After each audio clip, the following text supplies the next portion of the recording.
ঈদের আনন্দ শেষে প্রিয়জনদের কাছ থেকে বিদায় নিয়ে কর্মব্যস্ত জীবনে ফিরছিলেন যারা, তাদের সেই আনন্দে হঠাৎই ছড়িয়ে পড়েছে শোকের ছায়া। বুধবার বিকেল ৫টায় রাজবাড়ীর দৌলতদিয়া ফেরিঘাটে যাত্রীবাহী একটি বাস পল্টন থেকে উঠতে গিয়ে পদ্মা নদীতে পড়ে যায়।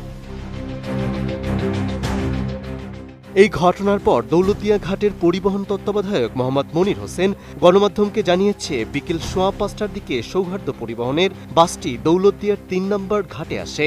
এ সময় ঘাটে থাকা একটি ফেরি মানিকগঞ্জের পাটুরিয়ার উদ্দেশ্যে চলে যাওয়ায় বাসটি অন্য ফেরির জন্য অপেক্ষা করছিল।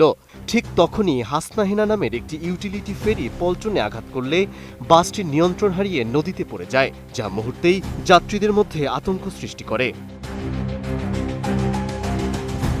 বাস পড়ে যাওয়ার পর ফায়ার সার্ভিসের ডুবুরি দল উদ্ধার কার্যক্রম শুরু করে। এর সঙ্গে যুক্ত হয় নৌপুলিশ, সেনাবাহিনী ও ডুবুরি। বাসের অবস্থান এরই মধ্যে শনাক্ত করা হয়েছে, এমনটা জানিয়েছে ফায়ার সার্ভিস। এছাড়া ঢাকা সদর দপ্তর থেকে অতিরিক্ত ডুবুরি দল পাঠানো হয়েছে। বাসের ভেতরে আটকে পড়া যাত্রীদের উদ্ধারে ঘটনাস্থলে ডুবুরি দল কাজ করে যাচ্ছে। কিছু যাত্রী বাস থেকে বের হতে পেরেছে, তবে মোট কতজন এখনো ভেতরে রয়েছে তা নিশ্চিতভাবে জানা যায়নি।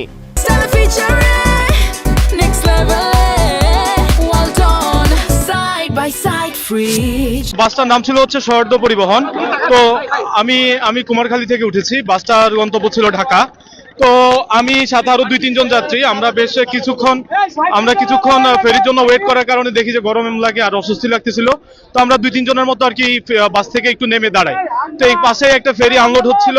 তো ফেরি আনলোড হলে বাসটা উঠবে, এরকম একটা অবস্থা। তো হঠাৎ করে আমি ফেরির পাশেই দাঁড়ানো ছিলাম। তো হঠাৎ করে দেখি, আমি বাসের দিকে তাকায় দেখি যে বাসটা সোজা বরাবর এসে পিছনে এখানে উল্টে পড়ে গেল। উক্ত ঘাটে থাকা সহকারী মহাব্যবস্থাপক মোহাম্মদ সালাউদ্দিন জানিয়েছেন, তারা খবর পেয়ে উদ্ধার কার্যক্রম শুরু করেছে।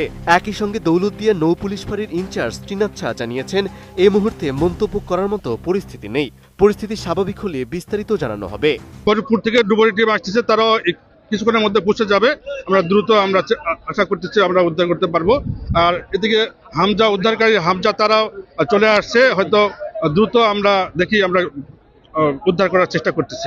উদ্ধারকারীরা তৎপরতার সাথে বাসে আটকে থাকা যাত্রীদের নিরাপদে উদ্ধার করতে কাজ করে যাচ্ছেন। বাসে নারী শিশুসহ প্রায় ৪০ জন যাত্রী ছিলেন, যার মধ্যে কিছু যাত্রী নিরাপদে বেরিয়ে এসেছে, তবে আরও অনেক যাত্রী এখনও ভেতরে রয়েছে বলে ধারণা করা হচ্ছে। তবে ঘটনাস্থলে অতিরিক্ত মানুষের ভিড়ে উদ্ধার কাজ দীর্ঘ হচ্ছে।